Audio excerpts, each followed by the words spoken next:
할렐루야. 네, 너무나 잘 오셨습니다. 은혜의 자리에 우리 함께 할 수 있는 성도님들이 있어서 너무 행복합니다. 또 집에서 또 영상을 통하여서 함께 예배를 드리는 우리 바이샘 성도님들 주님의 이름으로 환영하고 축복합니다. 오늘 말씀은 우리 창세기 이제 1장부터 2장에서는 세상의 그 창조와 인간의 창조에 대해서 이야기를 합니다. 그리고 에덴 동산과 아담과 하와 이야기가 나오죠. 이어서 이제 3장에서는 아담과 하와가 죄를 짓고 에덴 동산에서 이제 쫓겨나는 이야기가 나옵니다. 그리고 뒤이어서 바로 시작되는 4장에 가인과 아벨이 드리는 예배에 관해서 이야기가 진행되는 것이죠. 여러분 아시겠지만 지금 계속 예배 시리즈로 진행하고 있습니다. 여기서 이제 질문이 하나 이제 생겨요. 왜 인간이 에덴 동산에서 쫓겨나자마자 가인과 아벨이 드리는 예배로 이 이야기가 이어지는 것일까? 그 이유를 보면 하나님께서 비록 죄를 지은 인간을 에덴 동산에서 쫓아냈지만 그럼에도 불구하고 인간과 만남을 지속하는 방식으로 이 예배를 선택하셨기 때문입니다.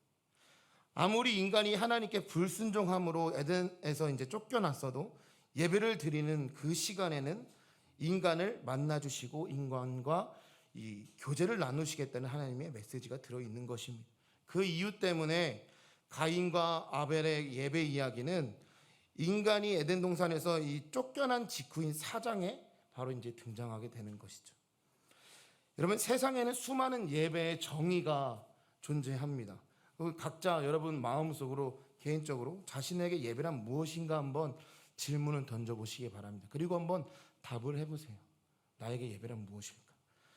저는 저에게 예배란 나의 존재를 다시 한 번 더 상기시켜주는 것이다 라고 생각을 합니다.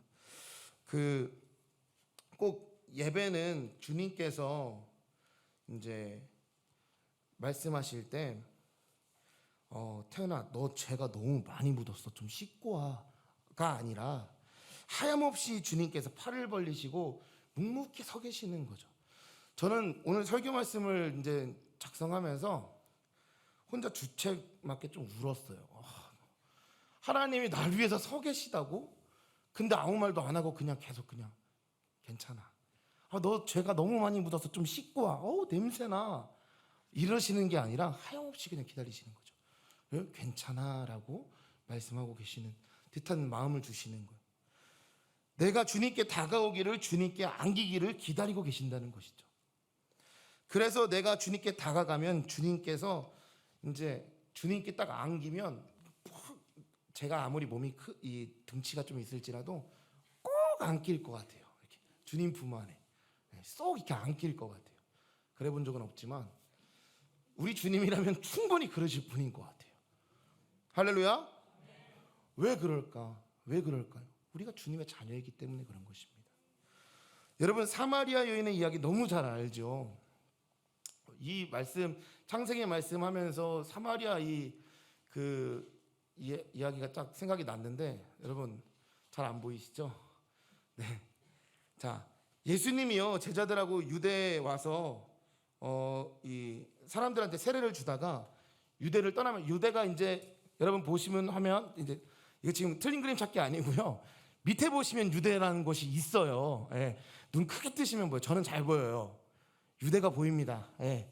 밑에 쪽에 있어요. 그러면서 이제 사마리아까지 올라가려면 이제 갈릴리로 가려면 그 사마리아라는 곳을 이제 지나쳐야 돼요. 어딨냐면 위쪽에 있어요. 네, 위쪽에 있습니다. 갈릴리 더 위쪽에 있고 사마리아 그 밑에 있거든요. 네. 위쪽에 있어요. 네. 거기를 꼭 거쳐가야 되는 거예요. 그리고 사마리아라는 곳을 지나가야 하는데 수가라 불리는 이 사마리아 한 도시에 이르렀을 때에 그쪽이 이 야곱이 요셉에게 준 땅이 가까이 있거든요.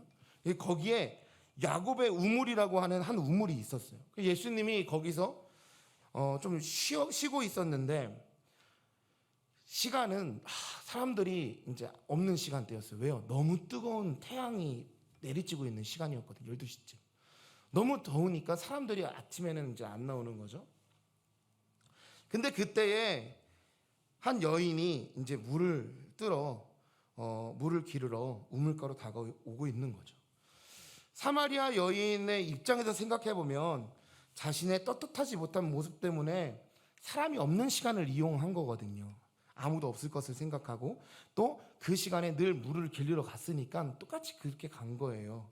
근데 거기에 낯선 사람이 뭐 이런 얘기 저런 얘기 하면서 막 말씀을 막 하시다가 목마르지 않을 이 물에 대해서 말씀을 하시는 거예요. 그래서 거기까지는 말할 수가 있다 생각되는데, 그런데 자신의 어두운 과거까지도 그분이 훤히 알고 있었다라는 거죠. 얼마나 놀랬겠습니까?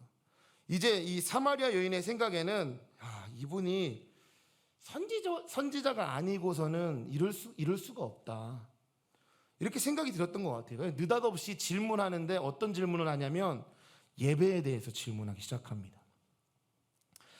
여러분, 상황을 보면요 되게 특이해요. 왜 특이하냐고 말을 하냐면, 물 한 그릇으로 이제 시작된 대화가 왜 예배까지 이르렀을까요? 이 인생의 모진 바람과 찬소리에 오래도록 시달린 이 여인이 자신의 가장 아픈 부분이 건드려지고 드러나자마자 보인 반응이 왜 하필이면 어디서 예배해야 하는가라는 질문을 던지는 것일까요? 우리가 예배라는 단어를 들으면 특정한 시간에 또는 특정한 공간에 또는 특정한 절차에 따라서 행해지는 특정한 종교적인 사건이 떠오르게 됩니다. 그렇지만 참된 의미에 있어서 예배는 구체적인 삶의 관심과 가치의 문제이고, 또 바로 그 채워지지 않는 빈곳과 그치지 않는 그 목마름을 무엇으로 만족시키고 해결시키느냐에 관한 것입니다. 하나님이 찾으시는 참된 예배자라는 책이 있습니다. 그 책에 이런 표현이 적혀 있습니다. 낚시나 골프나 바둑에 마음을 온통 빼앗긴 사람은 그것을 통해 얻는 즐거움을 예배하는 것이다. 주식 시세나 땅값에 모든 관심을 쏟고 있는 사람은 그는 재물을 예배하고 있는 것이다. 예수를 최고의 가치로 여기면서 살아가면 바로 그것을 예배하는 것이다. 사랑하는 여러분, 내가 누군가를 예배한다는 것은 그가 나의 삶의 중심이 되었다라는 뜻을 갖고 있는 것입니다. 그에게서 나의 삶의 의미와 가치를 발견하게 되었다는 뜻입니다. 그리고 그와의 관계에 의해서 내 삶의 방향의 질이 결정된다는 뜻입니다. 오늘 말씀 4장에서는 가인의 그 예배와 또 이 아벨의 예배가 굉장히 대조적으로 나타납니다. 이것은 다음 세대에게 하나님이 어떤 예배를 받으시고 어떤 예배를 받지 않으시는지 처음부터 가르쳐 주심을 통해서 우리에게 영원히 하나님이 받으시는 예배를 드리라라는 그런 의미가 담겨져 있는 거거든요. 여러분의 예배 한번 생각해 보세요. 여러분의 예배가 가인의 예배입니까? 아벨의 예배입니까? 이제 설교를 끝까지 다 들으신 후에 판단해 보시기 바랍니다. 자, 점검해 보시고 우리가 하나님의 자녀로서 영원히 하나님께서 기뻐 받으시는 아벨의 예배를 드릴 수 있기를 축복합니다. 먼저 하나님이 받지 않으신 가인의 그 예배에 대한 세 가지 특징을 한번 보기 원합니다. 예배를 거절하신 하나님을 향해 맹렬하게 화를 내는 가인을 보면서 하나님은 창세기 4장 7절에 빨간색 글씨로 이제 나와 있는데요. 이렇게 말하는 거, 내가 선을 행하여 어찌 낯을 들지 못하겠느냐라고 말씀하고 있는 거죠. 하나님께서는 죄를 회개하는 예배는 언제라도 받으시지만 죄를 숨기는 예배는 단 한 번도 받지 않으십니다. 가인은 근사한 예물만 드리면 자신의 죄를 숨길 수 있을 것이라고, 하나님께서 그 예배를 받으실 것이라고 아주 큰 착각을 하고 있는 것입니다. 하지만 하나님은 가인이 죄를 숨기고 회개하지 않은 채 예배에 나온 것을 아주 정확하게 알고 있었습니다.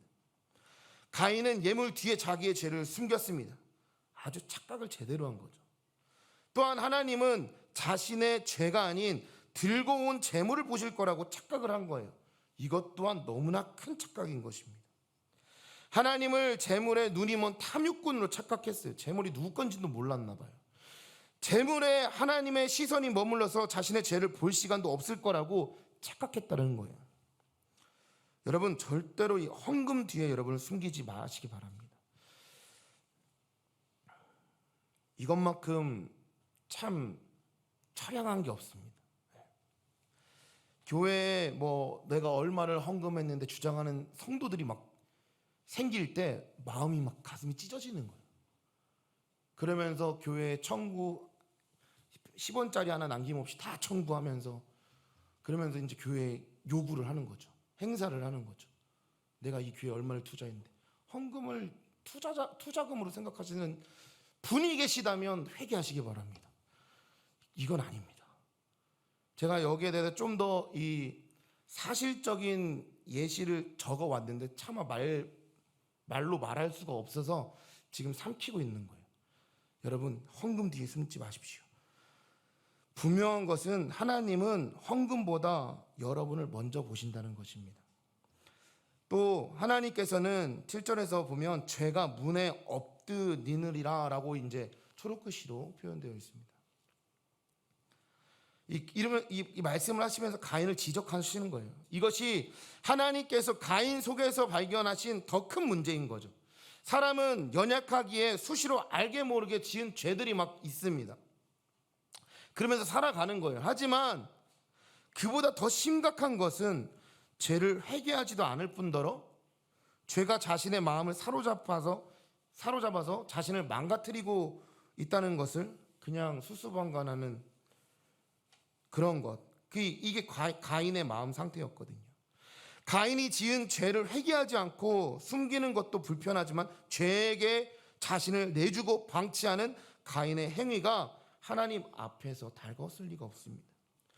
죄를 또 짓기 위해 회개한다라는 말 한 번씩은 들어보셨을 것입니다.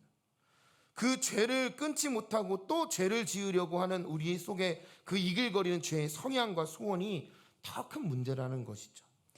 그 미국에서 어떤 목사님이 이런 어떤 자기 본인 교회의 성도들의 공통점을 이야기했던 글을 본 적이 있어요. 이 미국 텍사스주에 사시는 목사님이신데 그분이 사역하는 그 텍사스는 카지노가 불법이래요. 그런데 텍사스에 인접해 있는 오클라호마나 루지애나나 이런 곳들이 카지노가 합법이라는 거죠.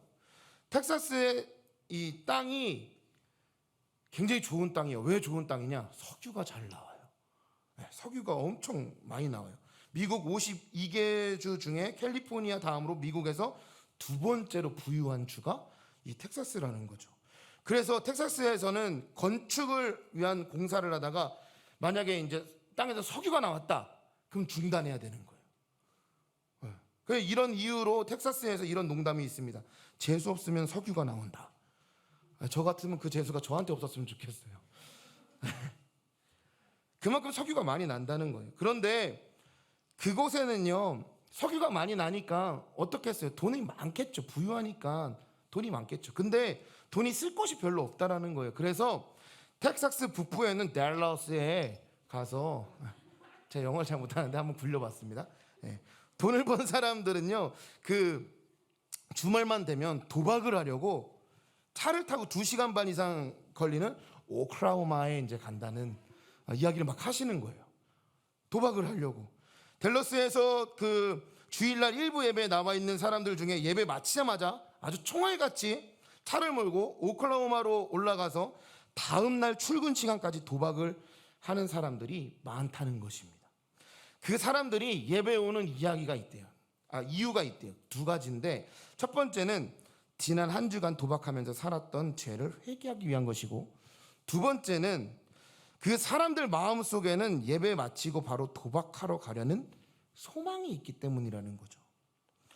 이분들은 회개하고 가벼운 마음으로 다시 죄를 짓기 위해서 주일 예배를 빠지지 않는다는 이야기를 한 적이 있습니다. 하나님이 과연 그들의 마음의 상태를 모르실까요? 마찬가지예요. 마치 도박 중독자가 도박을 하는 데에서 느끼는 그 양심의 가책을 예배를 통해 털고 또다시 도박장을 향해서 가는 것과 같이 가인의 마음에도 죄를 짓고 싶어하는 마음, 우리가 지금 개역 한글로 보고 있는 죄의 소원, 죄의 근원에 지고 있으면서도 자신의 그 마음을 수수방관하고 있는 안일함을 하나님께서 보셨습니다. 그래서 절대로 가인의 예배를 받으실 수가 없었다는 거죠.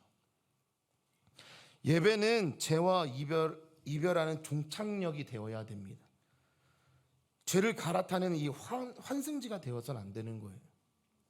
죄를 지어도 오늘 예배가 죄가 끝나는 종착역이 되어야 한다는 것입니다. 7절 하반절에 보면 너는 죄를 다스릴지니라 라고 말하고 있습니다. 이것을 다른 말로 하면 너는 죄를 다스리지 못했다는 뜻입니다. 우리는 종종 죄를 회개하면서 죄의 유혹으로부터 자유로워지고 죄가 우리를 공격하지 못한다고 오해하여서 안심하는 경우가 막 생깁니다. 예수님께서 십자가의 보혈과 부활의 영광으로 영원히 원죄의 문제를 해결하셨습니다. 그렇기에 이 사단이 우리에게 원죄의 굴레를 다시 씌울 수가 없어요. 그러나 우리가 일상에서 겪는 수많은 죄에 대해서 회개하고 용서받아서 그 죄를 이겼다라고 안심해서는 안 되는 거예요.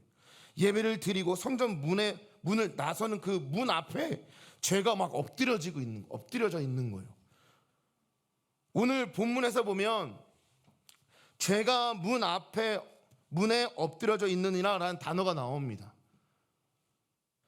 이것은 죄가 엎드리고 항복했다라고 읽으시면 안 돼요. 이것은 이 원어로 보면 라바치라는 단어인데, 이 단어는 사자가 사슴을 잡으려고 잠복하다 엎드려 있다가 덮칠 때의 상태를 말하는 거거든요. 사자가 사슴을 사냥할 때 그냥 가가지고 이렇게 합니까? 아니죠. 최대한 낮은 자세로 낮은 포복을 해서 가만히 있다가 또 한 번씩 움직이고, 또 사슴이 방심하면서 물을 먹을 때 이렇게 보고 있다가 다시 가는 그 동물의 세계, 여러분 퀴즈탐험 동물의 세계 아시죠? 여기는 잘 모를 수도 있을 것 같아서 거기 보면은 그렇게 나오거든요. 그 뜻을 갖고 있는 거예요. 멈췄다가 섰다를 반복하면서 냅다 정복합니다. 마찬가지로 가인은 그 엎드려 있는 죄를 이길 힘이 없습니다. 우리는 예배를 드리면서 죄를 회개하고 마음에 도사리고 있는 그 죄를 향한 소원도 내려놓습니다. 그리고 홀가분한 마음으로 예배당 문을 딱 나섭니다. 하지만 우리는 안심할 수가 없어요. 왜냐하면 악한 마귀가 우리를 다시 죄에 빠뜨리기 위해서 문 앞에서 기다리고 있기 때문입니다.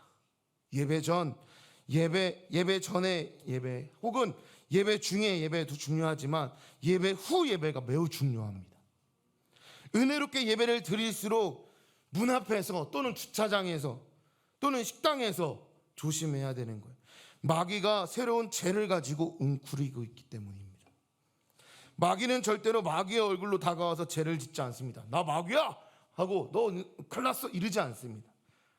아주 우리가 넘어갈 수 있을 만한 그런 표정으로, 그런 형태로 막 유혹하는 거죠. 교회 문을 나서는 순간 갑자기 우리 교회에서 그런 게 아니라 이제 예를 드는 겁니다. 문을 딱 박차고 나가는 순간 은혜로운 권사님의 얼굴에 입술에서 아이고 배가 많이 나왔네, 살이 더 쪘는 것 같아, 밥 좀 덜 먹어야지, 이런 이야기, 주로 이제 제가 많이 들었던 이야기를 좀 예를 좀 든 겁니다. 우리 교회는 그런 분은 없어요. 살쪘다는 말 감히하시는 분은 없습니다. 네, 감사합니다. 그런 거죠. 문 앞을 딱 나설 때 오늘 화장이 많이 떴네, 오늘 입술색이 많이 죽었어, 어디 아파? 괜찮아? 이런 거죠. 아무것도 아닌 것 같은데 이런 툭툭 던지는 말에 그 당사자는 픽픽 쓰러질 수가 있는 거예요. 도사리고 있다라는 거죠. 배고픈 사자처럼 웅크리고 있다가 맹렬하게 공격하는 것입니다. 그러므로 예배 후에 문을 나설 때 각오는 단단히 하고 나가셔야 되는 거예요. 화가 나면 날수록 우리 안에서 외쳐야 되는 멘트가 있습니다. 할렐루야! 이를 꽉 물어도 할렐루야! 주님을 찬양합니다. 내가 주님을 사랑합니다. 할렐루야! 선포하시기 바랍니다. 믿으십니까?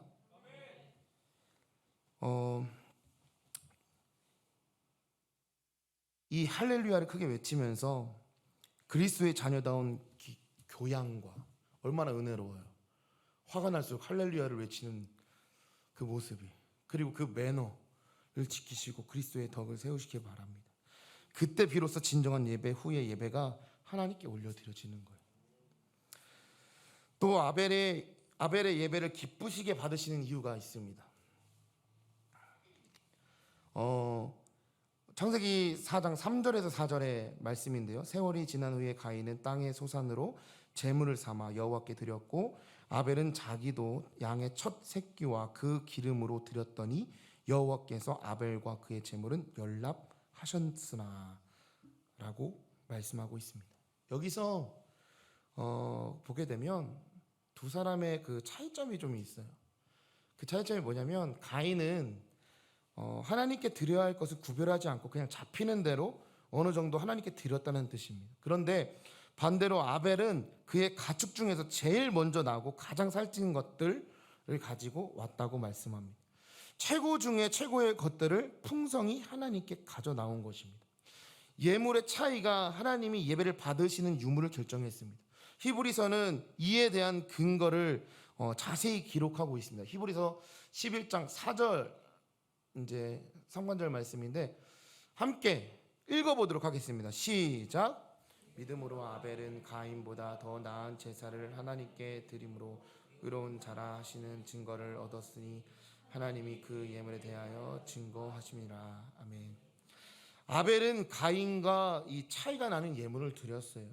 가인은 자기가 얻은 것 중에 일부를 그냥 가져다 드렸고 아벨은 가장 좋은 것을 풍성하게 드렸습니다.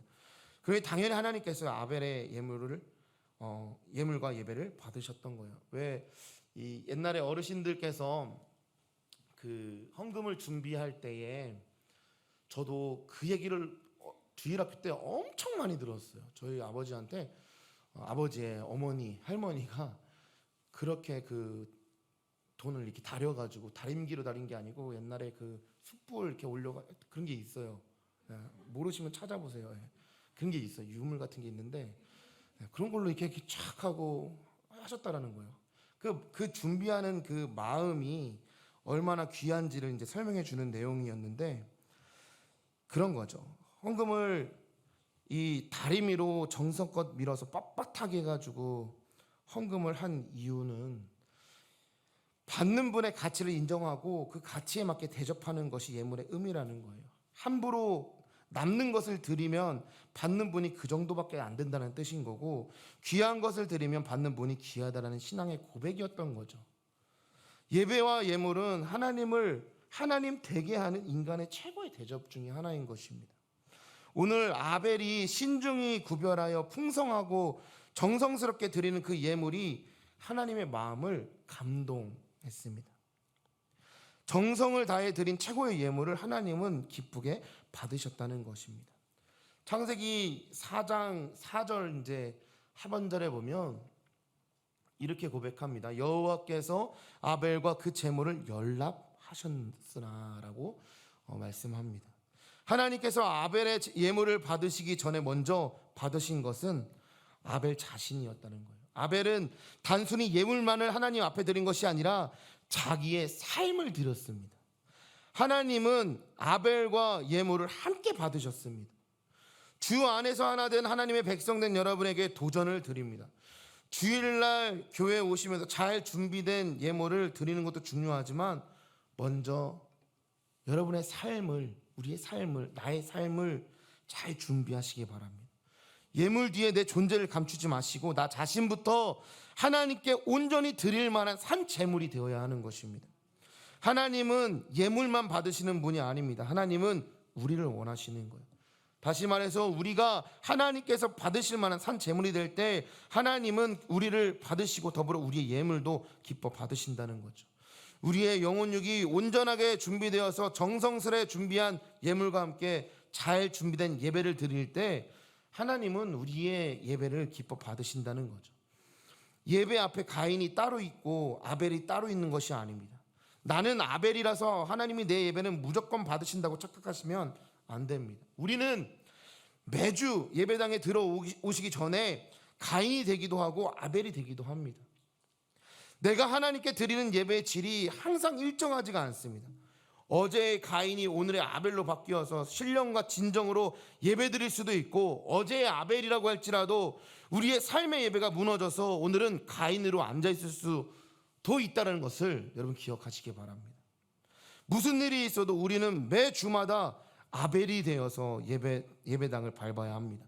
본문에 보면 연락하셨으나 라는 단어가 나오죠. 이 연락하셨으나의 단어는 이중적 의미를 갖고 있는데, 기쁘게 봤다라는 뜻과 함께 둘러보다, 살펴보다의 뜻을 함께 가지고 있습니다. 다시 말해서 우리의 예배를 기쁘게 받으신 하나님이 예배만 받으시고 끝나는 것이 아니라 그때부터 그 예배자를 두루 살펴주시고 그 사람을 영영히 돌봐주신다는 뜻인 것입니다.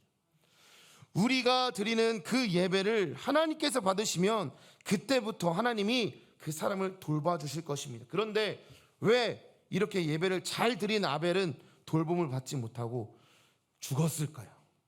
하나님께서는 아벨을 통해서 영원히 기억될 최고의 이 샘플이 되는 예배를 세우고 싶으셨습니다. 이것은 예배를 세우기 위한 아벨의 독특한 사명이지 모든 예배자에게 해당되는 결과는 아닙니다. 사람들이 아벨을 생각할 때 아벨이 드린 최고의 예배만 기억될 수 있도록 최고의 예배를 드린 아벨을 역사의 뒷길로 감추신 것입니다. 아벨은 죽었지만 지금도 그가 드린 예배로 우리에게 어떤 예배를 하나님이 기뻐 받으시는지를 증거하고 있는 것입니다. 이 사실에 대해서 히브리서 11장 4절 하반절은 그의 죽음에 대해서 이렇게 해석합니다. 빨간 글씨로 보면 저가 죽었으나 그 믿음으로써 오히려 말하느니라. 할렐루야.